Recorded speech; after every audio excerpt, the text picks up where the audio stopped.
Welcome back, everybody. Today we're going to be taking a look at Fern, the newest ice mage from the Fern collaboration.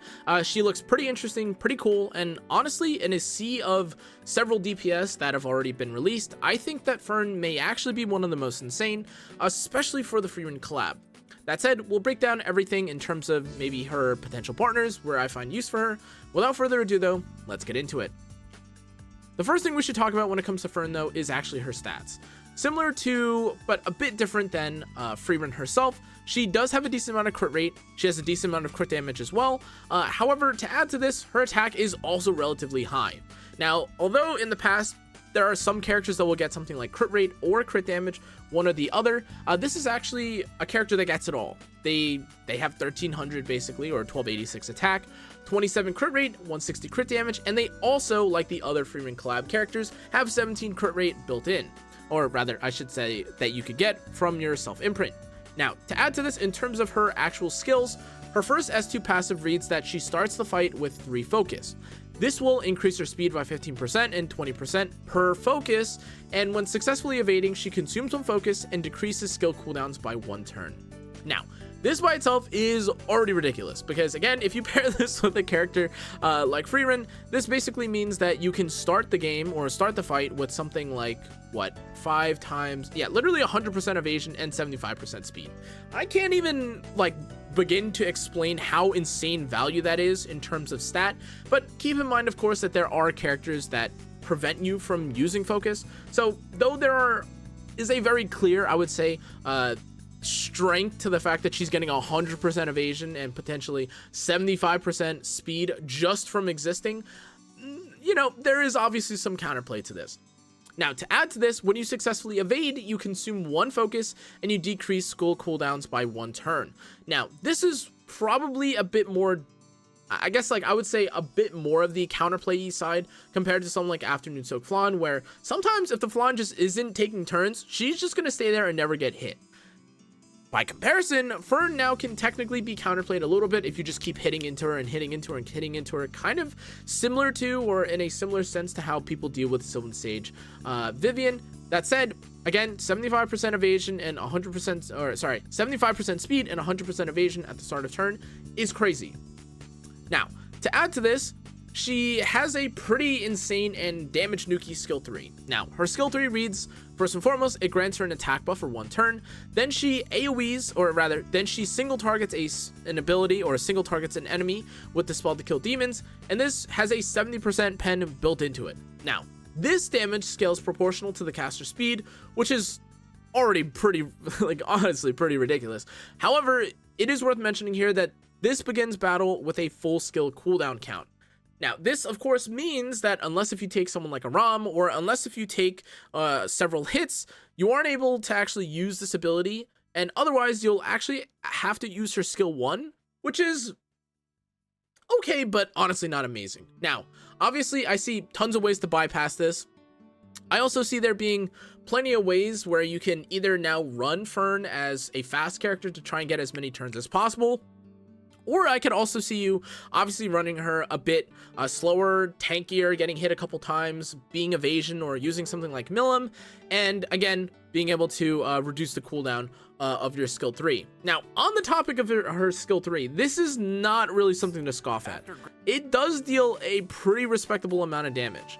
As you can see here, the skill 3 deals, yep, that's right, that's 30,138 damage. And although you will probably immediately see this and go, oh, well, she's defense broken, buddy, that's a defense buff right next to it. So, in terms of damage, this is obviously pretty significant. 30,000 damage for a character, obviously, that scales with defense is also insane. But obviously, she's Pen's defense to begin with. I don't know what the exact calculation of defense break plus defense pen plus defense is. It gets a bit complicated. Overall, though, 30,000 damage to a character is not really something to scoff at, especially when, of course, she has 75% speed and 100% evasion. Now, I want to remind you all that although you can play her in different variations, and this includes lineups like with slow characters, as you're seeing on screen right now, you could obviously also pair her with fast characters and just never lose your evasion or your speed increase at all. Now, I do also want to point out that although Fern is obviously pretty crazy just from her free stats. This is also not including whether or not you just decide to, I don't know, use a ranger opener and just put her into stealth, or use someone like Lighted Katie's and also put her into stealth as well, in which case if you don't have any AoE, which granted is a bit rare anyways right now, but if you don't have some sort of AoE, she's just going to be zooming and you won't be able to do anything, and she's just going to one shot or basically take turns for free, which of course is also really crazy. Now, we should read her skill 1 because this is obviously what she's going to be doing in most cases.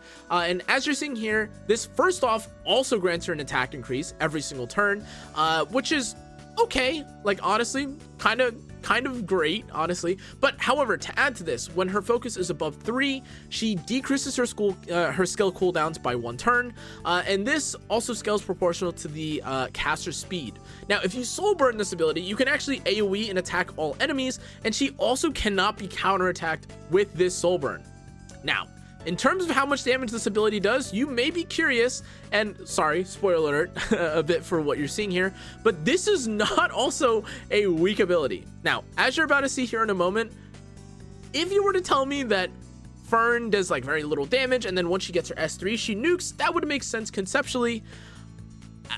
Honestly, 5,214 damage for a character that can take multiple turns, maybe not, you know, the most insane if you're just only using soul like S1s and no soul burns. But then if you use a soul burn here,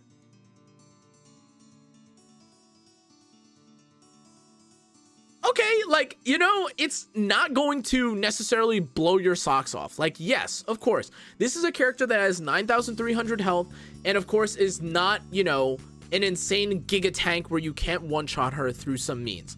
However, I have to remind you, if you especially take something like speed buff, this character is going to run down the entire combat readiness bar endlessly, over and over and over and over, and also specifically scales with speed buff. So not only do you obviously benefit from anyone that uses speed buff, she also doesn't even have a need for attack increase, as of course she gives herself literally attack buff every single turn.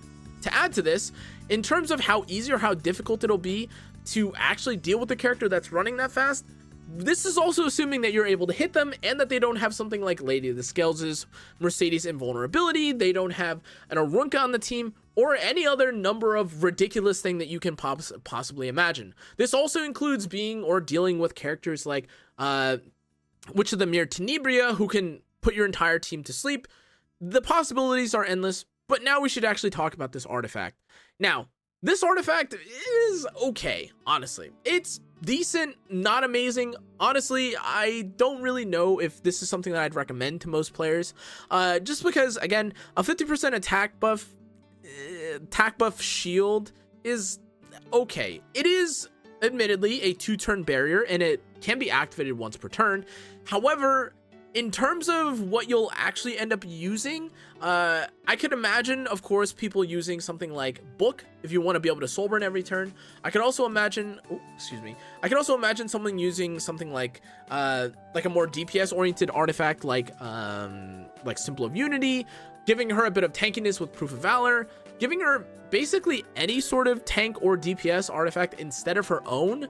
That said, if you're a mage and you exist in the year 2025, you always have the possibility of using Book, or even in this case, maybe even Freeman's own artifact, which does give her a decent amount of souls. And again, if you're going to be using Freeman alongside Fern, this could be really crazy.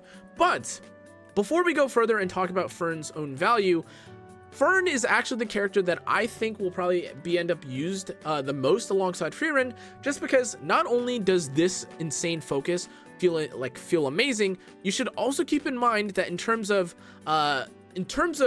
the value that you get from being 100% evasion at the start of battle, this is not necessarily something that you can recurringly replicate outside of the first turn for Freeman and Fern specifically.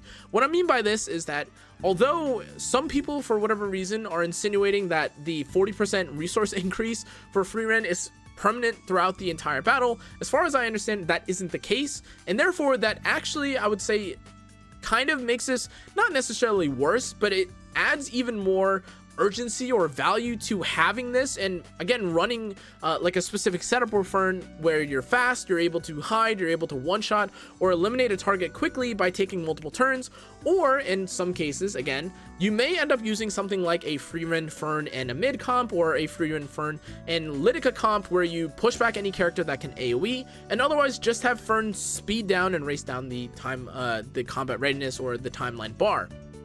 Now, overall, again, from what we've seen, this skill 3 from Fern doesn't necessarily have to do an insane amount of damage for it to be impressive. However, again, through her artifact, through basically everything that you're seeing, the character has a lot of ways to be safe. She can prevent yourself from activating counterattacks. She can give herself a barrier if you use her own artifact. She already has evasion. She already has speed. You can use her with Freerun. So like, there's just so many different ways that feels like Fern and Freerun together synergize perfectly. And although I know a lot of people are probably going to be pulling for all 3 characters, if you haven't already thought about it, this is probably going to be one of the top end choices for the collab and for the upcoming characters that are being released in Epic 7. That isn't to say that I wouldn't recommend maybe some of the new or maybe even the technically what is it, the the light rose that's also coming out. But I mean, honestly guys, between Genesis Raz and these new characters, I think even if you pair someone like Genesis Raz alongside these characters, you're gonna have so much, number one, fun, but also so much damage, so much utility, so much like mind-breaking DPS that I think this duo might even probably like beat up like any arena team that currently exists right now.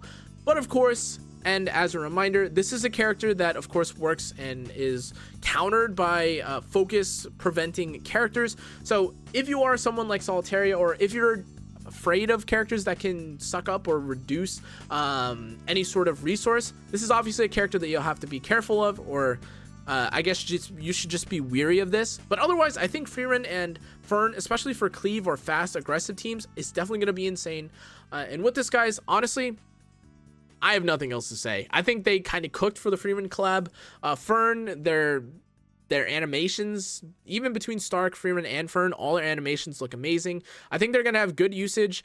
They kind of spread the pool where it doesn't necessarily feel like one character is locked behind one archetype.